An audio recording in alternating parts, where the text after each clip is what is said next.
বিয়ের শপিংয়ে যাবে আজ। চিত্রাকে ফোন দিয়ে আসতে বলেছে। দুজন একরঙা শাড়ি পরবে আজ। শাড়িটা হাতে নিতেই রোদেলার আম্মু খুশিতে গদগদ হয়ে বলে উঠলেন, বাহ, শাড়ি পরবি? আমিও তাই বলছিলাম, শাড়ি পর। আজ আহান আমাদের সাথে জয়েন করবে।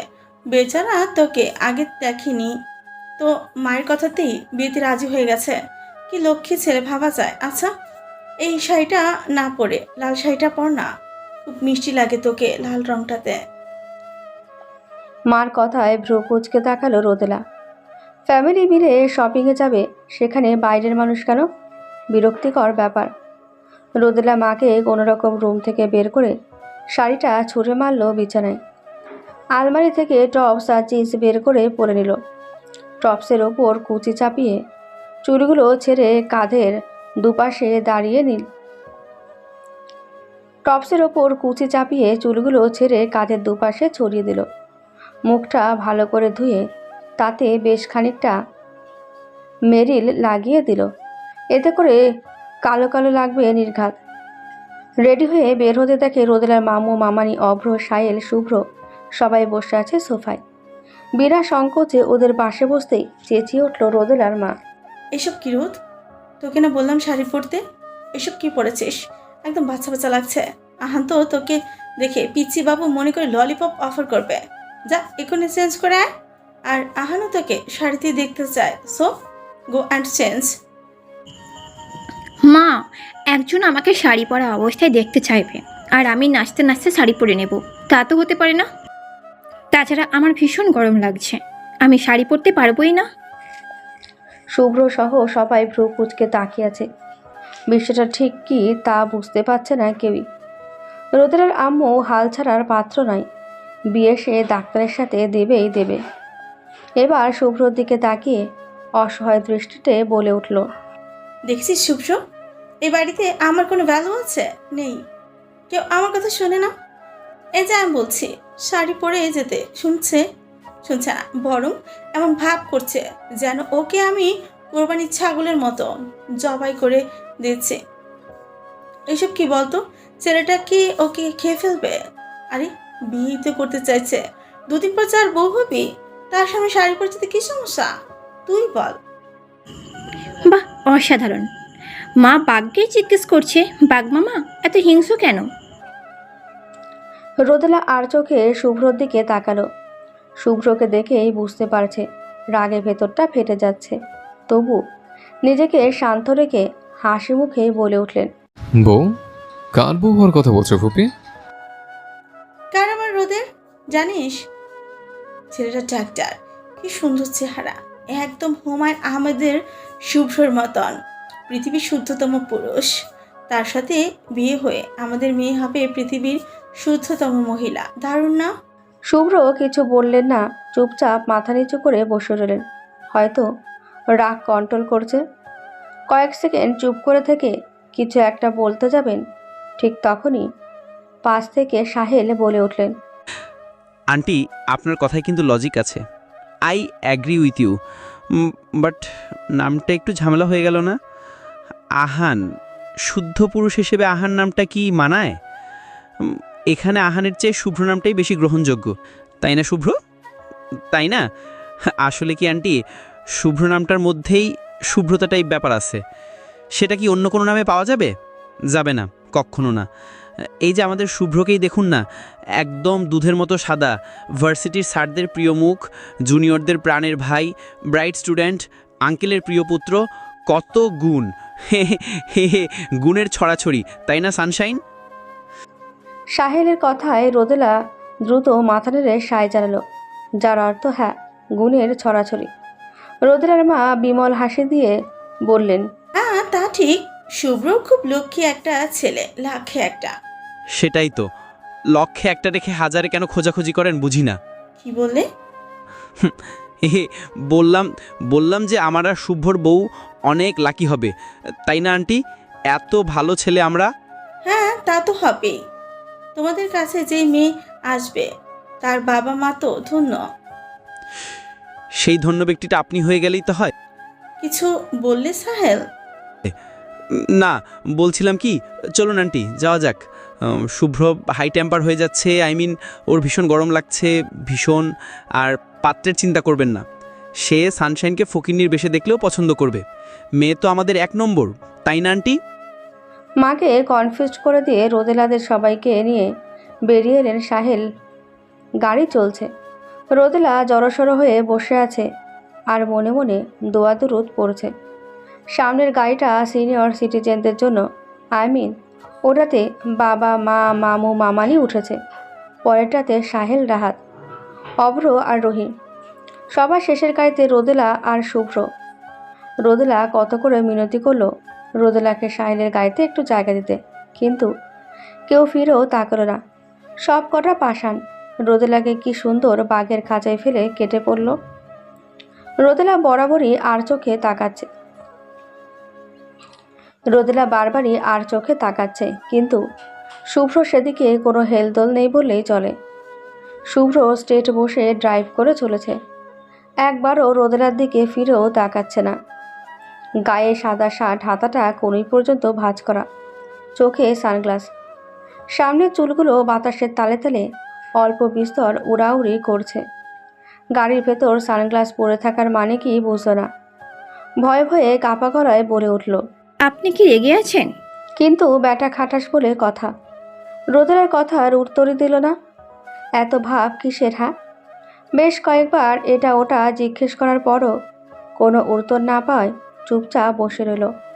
মাঝ রাস্তা থেকে চিত্রাকে পিক করে নিয়ে আবারও চলতে লাগলো গাড়ি।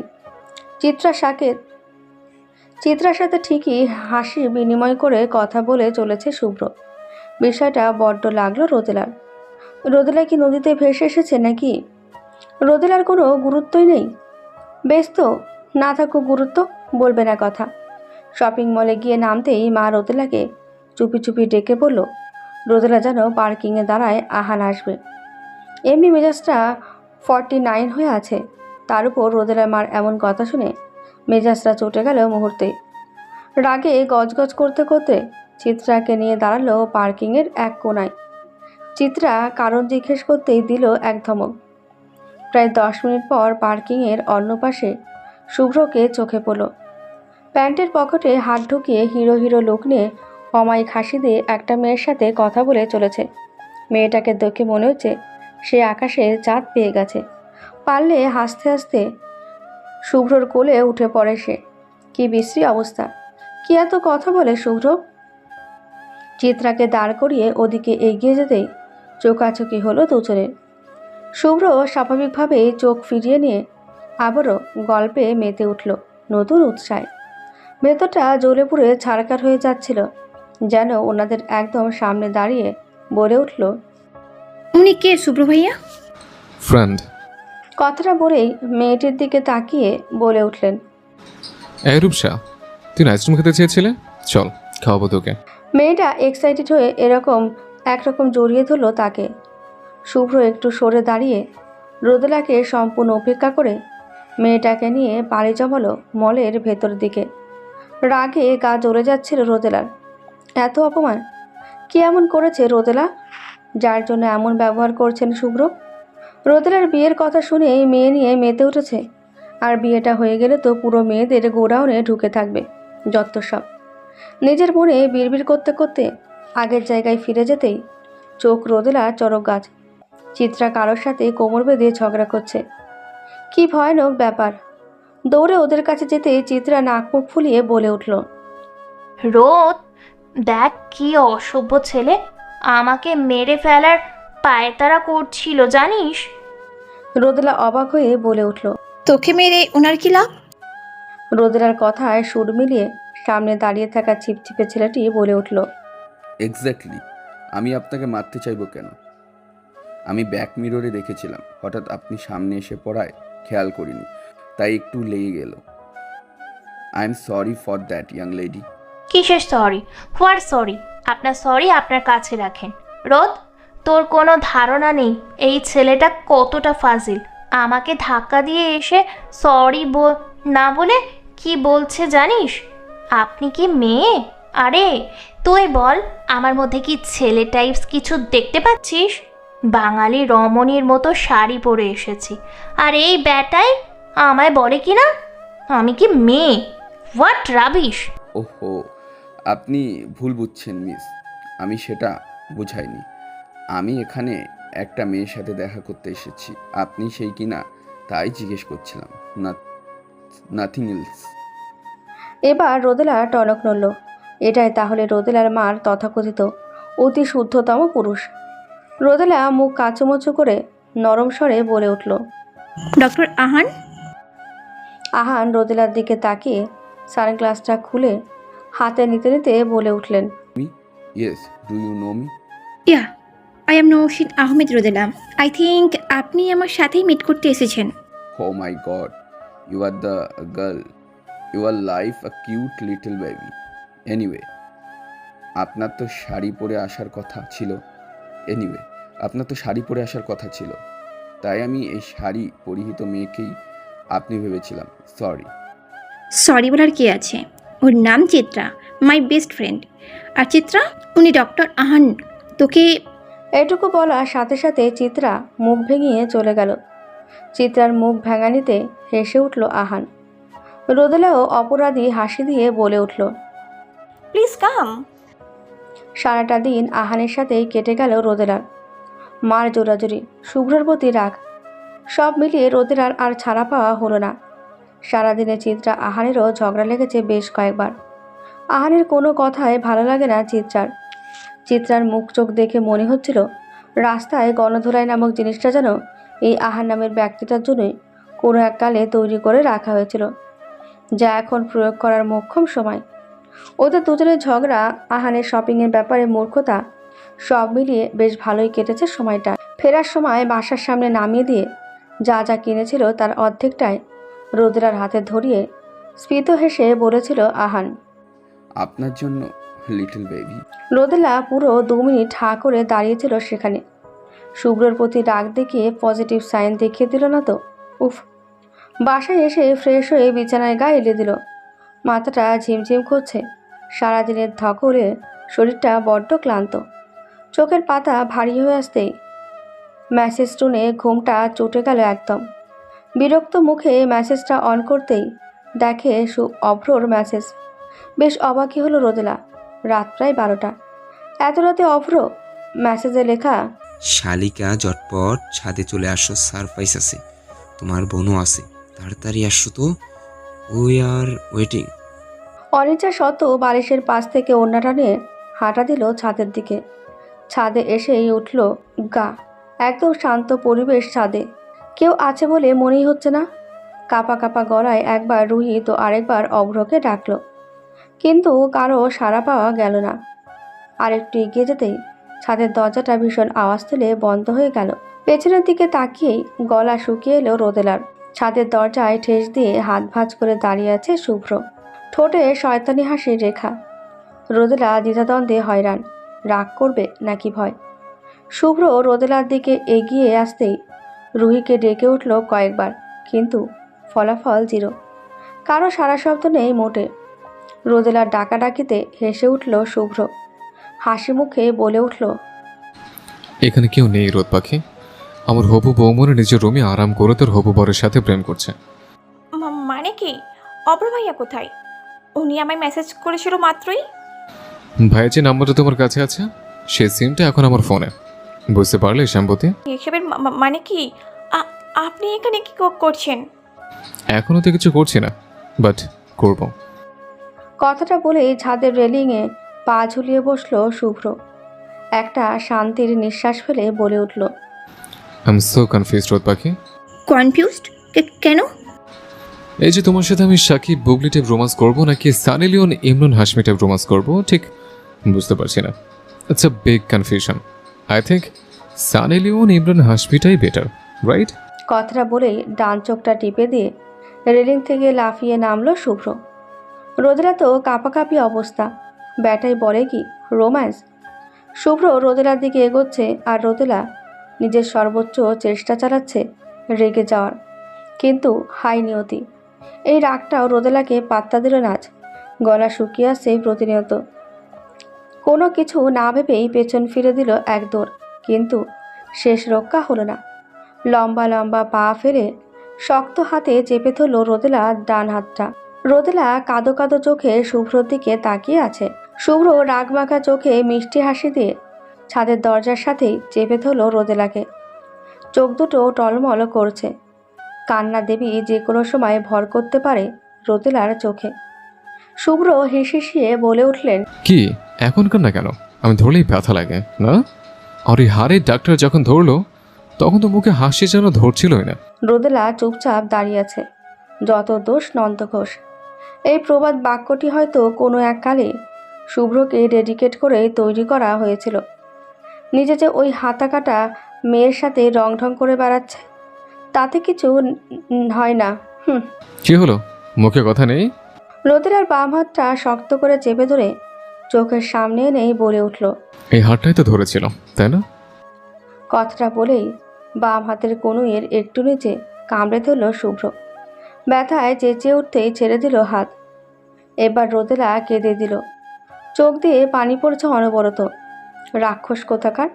হাত ধরলেই কামড়ে দিতে হবে? ওই মায়া যে শুভ্রর ওপর আছড়ে পড়ছিল, ওই হিসেবে রোদেলার তো উচিত শুভ্র সারা শরীরে কামড়ে দেওয়া। সাদা বিলাই কোথাকার! তোর বউ মরে যাবে দেখে নিস। গালে শুভ্র হাতের ছোঁয়ায় ঘোর ভাঙল রোদেলার। রাগী চোখে তাকালো তার দিকে, কিন্তু সেদিকে তার খেয়াল কই। তিনি এক দৃষ্টিতে তাকিয়ে আছে রোদেলার চোখে। বৃদ্ধাঙ্গুলি দিয়ে চোখের পানি মুছে দিয়ে করুণ স্বরে বলে উঠলেন শুভ্র, খুব লেগেছে? সরি, আর করবো না এমন। তোমারই তো দোষ। ধরতে দিলে কেন হাত? ওর বাপের সম্পত্তি নাকি তোমার হাত? যখন এসে ধরবে চুলো তো হাত দিয়েছিল। শুভ্রর কথায় মেজাজটায় খারাপ হয়ে গেল রোদেলার। ঝটকা দিয়ে সরিয়ে দিয়ে ডান হাতে বাম হাতটা চেপে ধরে বলে উঠল, আহানের বাপের সম্পত্তি যেমন নয় আমার হাত, আপনার বাপের সম্পত্তিও তো নয়। সে তো শুধু ধরেছিল, আপনি তো ক্ষত বিক্ষতই করে দিলেন। শুভ্র একটু এগিয়ে এসে ফু দিয়ে সামনের চুলগুলো উড়িয়ে দিয়ে বলে উঠল, রেগো না লড়ো না, মরে যায় আমি। তোমার রাগি ফেসটা না একদম। লুচু ছেলে, সব ছেলেরাই একরকম হয়, মেয়েদের উপর ঢলে ঢলে পড়ে, আর যখন কথা মেয়েদের উপর আসে তখন হাইপার। রোদেলার কথায় শুভ্র ভ্রু কুঁচকে তাকালো। কাঁধের কাছে ঝুলে থাকা চুলগুলো টেনে ধরে হাতে পেঁচাতে লাগলো। ব্যথায় কুকিয়ে উঠে বাধ্য হয়ে শুভ্রর দিকে এগিয়ে গেল। লম্বা চুলের ভয়াবহতা আজ বুঝতে পারছে রোদেলা। চুলগুলো হাতে পেঁচিয়ে নিয়ে ঘাড়ে হাত রেখে মাথাটা আরেকটু টেনে এনে কপালে কপাল ছোঁয়ালেন শুভ্র। ফিসফিসিয়ে বলে উঠলেন, কেশবতী, আমি মেয়েদের উপর ঢলে ঢলে পড়ি? অবশ্যই ঢলে পড়েন। শুধু ঢলে পড়েন না, আরও অনেক কিছু করেন। মেয়ে পাশে দেখলে তো দুনিয়ার আর কাউকেই মনে থাকে না, কোথাও তো বেরো হয় না মুখ থেকে। মেয়ে বাজ কোথাকার, ছাড়ুন আমায়। আমি মেয়েবাজ? হ্যাঁ, মেয়ে বাজ, ছাড়ুন আমায়। কিছুদিন পর ডক্টর আহানের সাথে আমার বিয়ে। অন্যের বউকে মাঝরাতে হ্যারেস করতে লজ্জা করছে না? ছাড়ুন বলছি, জাস্ট লিভ মি। রোদেলার কথায় চোখ দুটো লাল হয়ে এলো তার। আরও জোরে চেপে ধরে বলে উঠলেন শুভ্র, অন্যের বউ? ওই ডক্টরকে বিয়ে করে খুব শখ জেগেছে না? এত শখ বিয়ে করার? আশ্চর্য, স্বপ্ন জাগার কি আছে? বিয়ের বয়স হয়েছে, বিয়ে করব না? তাছাড়া ডক্টর আহানের মতো ছেলের স্বামী হিসেবে তো দারুণ হবে। আমি তো খুব এক্সাইটেড। কথাটা শোনার সাথে সাথেই একরকম ধাক্কা দিয়ে ছুঁড়ে ফেলল রোদেলাকে। পড়তে পড়তেও নিজেকে সামলে নিল রোদেলা। শুভ্র দুহাতে নিজের চুল টেনে ধরে পাশে থাকা টপটা এক লাথিতে ভেঙে টুকরো টুকরো করল মুহূর্তেই। দেওয়ালে দু একবার ঘুষে দিয়ে এক টানে নিজের কাছে এনে দাঁড় করালেন রোদেলাকে। আলতো হাতে চুলগুলো কানে গুজতে গুজতে বলে উঠলেন, ডোন্ট ওয়ারি রোদ পাখি, আই উইল কিল হিম। রুমময় পায়চারি করে চলেছে। অস্থিরতায় বসে থাকাও দায়। এই পর্যন্ত 2 লিটার পানি শেষ করেছে রোদেলা, তবু তেষ্টা যেন মিটছে না। পানি খাওয়া মাত্রই গলা শুকিয়ে কাঠ। ভয়ে হাত পা ঠান্ডা হয়ে আসছে রোদেলার। শুভ্র কথাগুলো বলার জন্য বলেনি। শুভ্রের প্রতিটি কথায় সত্য ছিল। শুভ্রকে এই মুহূর্তে আস্ত সাইকো মনে হচ্ছে রোদেলার। ছোট্ট একটা বিষয় নিয়ে একটা মানুষকে খুন করে ফেলতে হবে, নিজের ওপরই রাগ লাগছে রোদেলার। কেন যে বিয়ের কথাটা বলতে গেল? শুভ্রকে ফেস করার সাহসও রোদেলা নেই। আর সাহেলকে যে বলবে তার ফোন নাম্বারটাই তো রোদেলার কাছে নেই। টেনশনে মাথা ফেটে যাচ্ছে রোদেলার। কিছুক্ষণ পরই কানে এলো আজানের ধ্বনি। রাতটা তাহলে আজ নির্ঘুমই কেটে গেল রোদেলার। নামাজ পড়ে 1 কাপ কফি হাতে ছাদে গিয়ে বসলো। চারদিকের অন্ধকার ভাতটা এখনও কাটেনি। ঠান্ডা স্নিগ্ধ বাতাসে শরীর কাঁপানো আবেশ। কফিতে চুমুক দিয়ে ফোন লাগালো চিত্রাকে। 4 বারের মাথায় ফোন ধরলো সে। হ্যালো, এত রাতে ফোন দিয়েছিস কেন রোদু? এত রাত? এই কানা চশমা পরে ঘড়িটা দেখ তো ডফার, এখন রাত 9টা। It is a টেনশনযুক্ত morning. কি বলছিস এসব? মাত্র তো 5:40 বাজে। ঘুমোতে দে তো, এমনিতে রাতে ঘুমোতে দেরি হয়ে গেছে। Please Rodu, let me sleep. চুপ ফাজিল, এখন ঘুমাবি কেন তুই? সারা রাত করলিটা কি? ওই পেট মোটা ব্যাটার সাথে প্রেম করছিলিস নাকি? বাহ, শুধু পেট দেখেই প্রেম, বাকি জিনিস দেখলে কি করবি তাহলে? কি সব বলিস রোদু? ওই ব্যাটার ফোন নাম্বারই তো নেই আমার কাছে, প্রেম করব কিভাবে? বাট ব্যাটার শার্টের কালারটা সুন্দর ছিল, ক্রিমি ক্রিমি। ওহো, এই জন্যই তো বলি চিতাবাঘ স্বপ্নে এত ক্রিম দেখে কেন। ক্যান্টিনেও দেখি সব খাবারের সাথে ক্রিম মাখাচ্ছিস। কাহিনী তাহলে এইটাই। ইউ রোদু, প্লিজ ইয়ার, কই থেকে কই নিয়ে যাচ্ছিস কথা। এখন রাখ না ফোনটা, ঘুমাবো। তোর ঘুম আমি বের করছি। আমি জাস্ট 15 মিনিটের বাসায় এসে হাজির হো। There is a important thing to discuss. আমার জীবন মরণের সমস্যা। এত সকালে? হ্যাঁ, এত সকালে? কাম ফাস্ট, নয়তো ওই চিপকু মশিবকে তোর নাম্বারটা দিয়ে দেবো। By God. কথাটা বলেই ফোন কেটে দিল। রোদেলা জানেও আসবে। ধীরে সুস্থে কফিটা শেষ করে ছাদের রেলিং ধরে দাঁড়ালো। মনে মনে শখ করছে, কিন্তু সব ছকই এলোমেলো লাগছে আজ। প্রায় 20 মিনিট পর চিত্রাকে গেটের সামনে এসে দাঁড়াতে দেখল। সবুজ জামার সাথে হলুদ ধুতি পায়জামা পরনে, গলায় কালো ওড়না পেঁচানো, অগোছালো চুলগুলো কোনো রকম খোঁচায় আটকানো। দেখেই বোঝা যাচ্ছে যেমন ছিল ঠিক সেভাবেই চলে এসেছে সে। নিচে গিয়ে গেট খুলে নিজের রুমে আনলো ওকে। ঘুম ঘুম কণ্ঠে বলে উঠল, এবার তো বল, হয়েছেটা কি? তুই একটু সাহিল ভাইয়াকে কল কর না প্লিজ। কেন কেন? শুভ্র ভাইয়া ডক্টরের জন্য রিস্কে রে। আমার হাত ধরার দায়ে তাকে শাস্তি দেবেন উনি। তুই একটু সাহিল ভাইয়াকে ফোন দিয়ে ব্যাপারটা ম্যানেজ করতে বল না প্লিজ। তার থেকে আমি বরং হসপিটালে একটা ফোন দিই, বুঝলি? ওই হাড়ের ডাক্তারের জন্য একটা ওটি বুক করে রাখি, কি বলিস? চুপ বেটা মেয়ে, তোকে ফোন দিতে বলেছে তুই ফোন দিবি ব্যাস। চিত্রা চরম অনিচ্ছায় ফোন হাতে নিয়ে ডায়াল করলো। খুবই ইন্টারেস্টিং বিষয় হলো, চিত্রার কাছে কিভাবে যেন সবার নাম্বারই থাকে, শত্রু হোক বা বন্ধু। ওর কাছে ক্যাফেটেরিয়ার মামার নাম্বার থাকলেও রোদেলা অবাক হবে না মোটে। ভেবেছিল ফোন রিসিভ হবে না। এত সকালে আর যাই হোক, ছেলেরা ঘুম থেকে ওঠে না। কিন্তু রোদেলাকে অবাক করে দিয়ে প্রথম রিংয়েই ফোনটা রিসিভ হয়ে গেল। ওপাশ থেকে ক্লান্ত গলায় বলে উঠল কেউ। হ্যালো, কে বলছেন? ভাইয়া, আমি চিত্রা, আইআর ডিপার্টমেন্টের চিত্রা। ওই যে আপনার সানশাইন আছে না, ওর বেস্টু, অন্যভাবেও চিনতে। শাট আপ চিত্রা, আমি তোমাকে চিনি, এত বিশ্লেষণ করার কিছু নেই। কি বলবে তাই বলো। ভাইয়া বলছিলাম কি, ওই ডক্টরকে নাকি শুভ্র ভাইয়া দুলাই দেবে।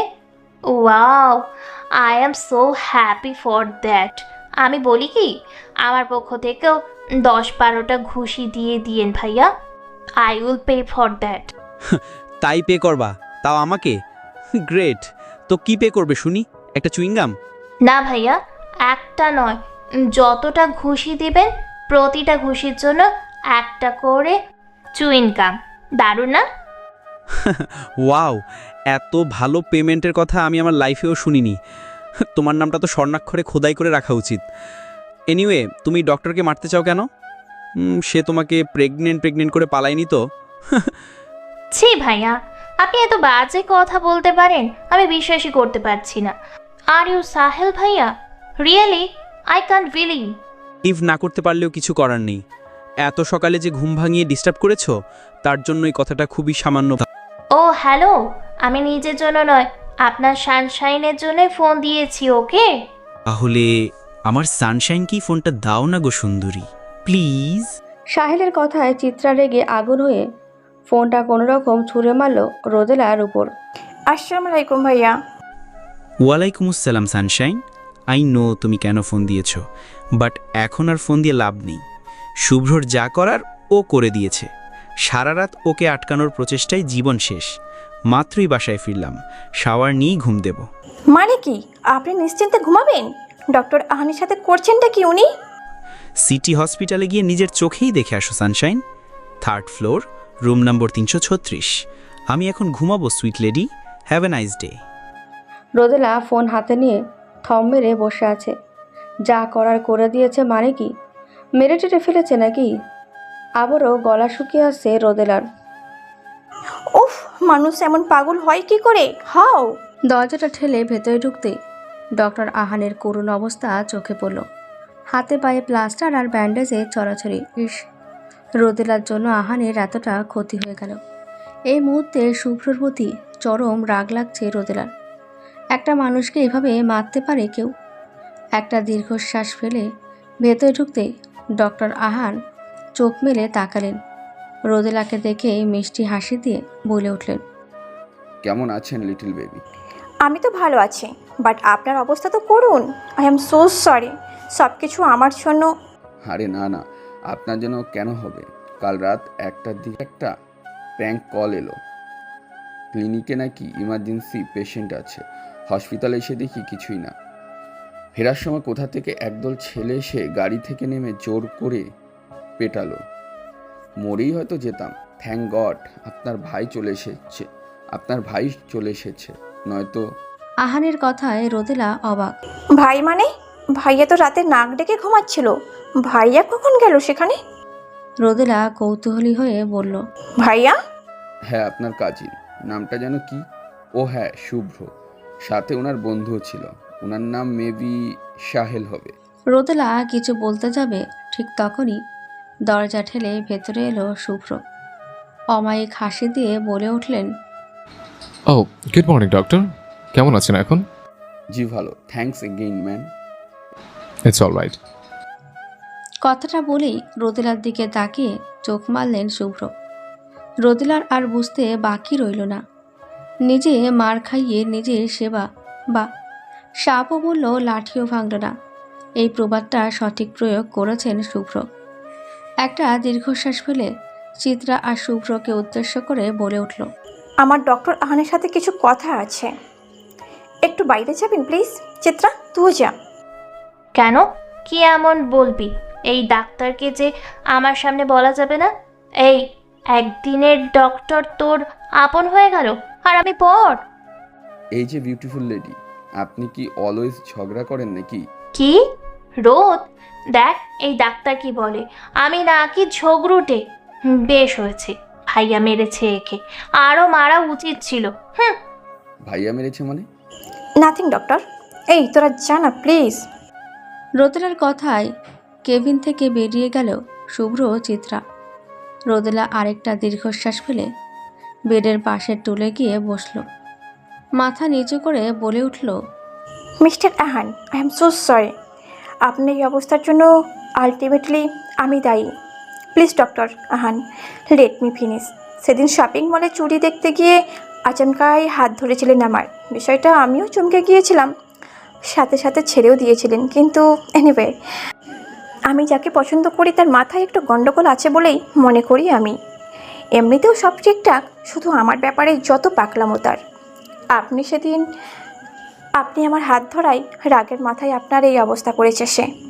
তাই বলছিলাম কি, একটা ভালো মেয়ে দেখে বিয়ে করে নিন প্লিজ। আমাকে নিয়ে ভাবাটা বন্ধ করুন, নয়তো আবারও মার খেতে হতে পারে, হয়তো মেরেই ফেলবে। সো প্লিজ এই বিষয়টা নিয়ে আর না এগোলেই better. But I want to marry you. It's not about my feelings. আমার মায়ের ফিলিংসও জড়িয়ে আছে এতে। মা অনেক পছন্দ করেন আমাকে, তাছাড়া এখন আমিও তাই চাই। দেখুন, আগে জীবন তো বাঁচান, তারপর বিয়ে। আমার জন্য কারো ক্ষতি হোক তা আমি মোটেও চাই না আমি। তাছাড়া উনি আপনাকে না মারলেও বিয়েটা করা আমার পক্ষে সম্ভব হতো না। I really love him. Please বোঝার চেষ্টা করুন। আপনার মাকে বলে দিবেন যে আমি ফালতু একটা মেয়ে, তাহলে দেখবেন উনি নিজেই সরে যাবেন। আসছি। কথাটা বলেই উঠে দাঁড়িয়ে দরজার দিকে হাঁটা দিতেই পেছন থেকে ডেকে উঠল আহান। হ্যাঁ লিটল বেবি, হুম। আপনার কথায় রাখবো। মাকে বলবো বিয়েটা করছি না, কিন্তু একটা রিকোয়েস্ট আছে, রাখবেন? রিকোয়েস্ট? কি রিকোয়েস্ট? চলে তো যাচ্ছেনই, মাথাও ব্যথা করছে খুব, একটু হাত রাখবেন মাথায় প্লিজ। রোদেলা অবাক চোখে আহানের দিকে তাকিয়ে আছে। কি বলবে বুঝতেই পারছে না। কি একটা অদ্ভুত অস্বস্তি হচ্ছে রোদেলার। ঠিক তখনই দরজা ঠেলে ভেতরে ঢুকলো শুভ্র। রোদেলার হাতটা টেনে ধরে বলে উঠল, কামরোদ, ভিজিটিং টাইম শেষ, আমাদের যেতে হবে। হে ডক্টর, আজ আসি কেমন? তাড়াতাড়ি সেরে উঠুন। আহানকে কিছু বলতে না দিয়ে রোদেলার হাতটা টেনে বেরিয়ে এলো শুভ্র। মনে হচ্ছে স্বস্তির নিঃশ্বাস ফেলল রোদেলা। চিত্রা আর রোদেলাকে নিয়ে গাড়িতে উঠতে উঠতে বলে উঠলেন শুভ্র, আজকে লাস্ট টাইম, এই হারের ডক্টরের সামনে যেন আর না পড়ো তুমি। আপনি আপনাদের ছেলেদের দিয়ে এইভাবে মেরেছেন ওনাকে, তাই না? মেরেছি তো। তো মানে মারলে নিজে মারবেন, অন্যকে দিয়ে মার খাইয়ে ভালো সাজার মানেটা কি? আমি মারলে পুলিশ কেস হতো।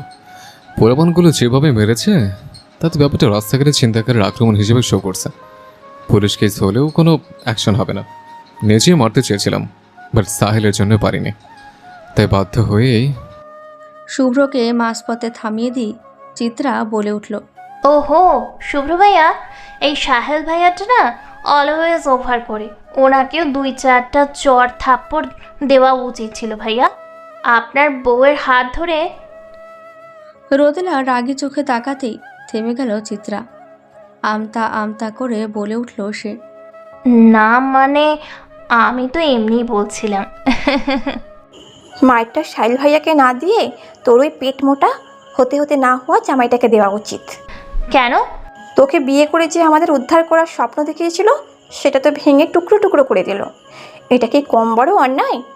আমি কত ভেবেছিলাম তোর মতো সিন্দাবাদের ভূত থেকে রেহাই পাবো হয়তো এবার, কিন্তু বেটা লাস্ট স্টেজে এসে ভেঙে গেল। রোদেলাদের কথায় শুভ্র হু হা করে হেসে উঠলেন।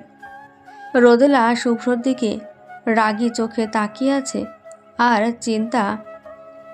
চিত্রা অসহায়। সবাই মিলে গ্রামের বাড়ি পাড়ি জমিয়েছে। রুহিদের বিয়েটা গ্রামেই হবে। গ্রামের বাড়ি বলতে রোদেলার নানু বাড়ি আর শুভ্রর দাদু বাড়ি। রোদেলার মামু প্রায় 28 বছর পর বাড়ি ফিরছেন। চিত্রাসহ শুভ্র সব ফ্রেন্ড আর কিছু জুনিয়ররাও যাচ্ছে তাদের সাথে। এর মধ্যে অনেকেরই এই প্রথম গ্রামে যাওয়া। চারিদিকে হই হুল্লোড় আর গান বাজনার মাথা নষ্ট অবস্থা। রোদেলাও প্রায় 6 মাস পরে গ্রামে যাচ্ছে। নানু মারা যাওয়ার পর এদিকে আশাই হয় না তেমন তাদের। বাস থেকে নেমেই মনটা শান্ত হয়ে গেল একদম। বিভিন্ন ধরনের গাছপালার মাঝে ছিমছাম পুরাতন দোতলা বাড়ি। সবার জন্য রুম বরাদ্দ হয়ে আছে। কিন্তু সমস্যা হলো রোদেলার বেলায়। শুভ্র আর রোদেলা একই রুমই পছন্দ হয়েছে। এই নিয়ে কি তুমুল ঝগড়া। অবশেষে রোদেলার মামুর ধমকে দমে গেছে শুভ্র। বিনা বাক্য ব্যয়ে 2টো গ্রুপে ভাগ হয়ে গেছে রোদেলার। একটা সিনিয়র সিটিজেন অর্থাৎ মামুদের গ্রুপ, আর একটা জুনিয়র সিটিজেন অর্থাৎ রোদেলাদের গ্রুপ। ছাদে তুমুল গতিতে পার্টি বিছানো হচ্ছে। আজ সারা রাত গল্প আর পিঠা খাওয়া হবে। রহিমা খালা আর মজিদ চাচা দুজনে মিলে ইচ্ছেই তাদের গ্রুপের নাম লিখিয়েছেন। তার নাকি ওইসব বুইরাদের সাথে মিশ খায় না। রহিমা খালা এই বাড়ির কাজের লোক আর মজিদ চাচা কেয়ারটেকার। এদের দুজনের মধ্যে মাখো মাখো ভাব। প্রেমের দ্বিতীয় এপিসোড চলছে তাদের। রাত 8টা বাজতে সবাই গিয়ে বসলো ছাদে। রাতুল এখনও শুভ্রকে বারবার দুলাভাই বলে চলেছেন। সাথে 2-1টা থাপ্পড়ও খাচ্ছে, কিন্তু তাতে তার কোনো ভাবোদয় হচ্ছে বলে মনে হচ্ছে না, বরং বেশ মজা পাচ্ছে বলেই মনে হচ্ছে। রাকিব চিত্রাকে ইমপ্রেস করার বহুত চেষ্টায় আছে, কিন্তু সিনিয়রদের সামনে নিজেকে ঠিক প্রকাশ করতে পারছে না বেচারা। নীলিমা, রুহি আর রোহন তাদের ননস্টপ ঝগড়া চালিয়ে গেছে। রুহি আর সাব্বির সাথে কি এত ফুসুর ফুসুর গল্প করছে আল্লাহ মালুম। রোদেলাদের সাহেল ক্যামেরা হাতে ছুটেছেন। সবারই বিভিন্ন অ্যাঙ্গেলের ছবি তুলে মেমোরি ভরে চলেছে। তার ক্যামেরায় রহিমা খালা আর মজিদ চাচার সিঁড়ির তলে রোমাঞ্চ ধরা পড়েছে চরমভাবে।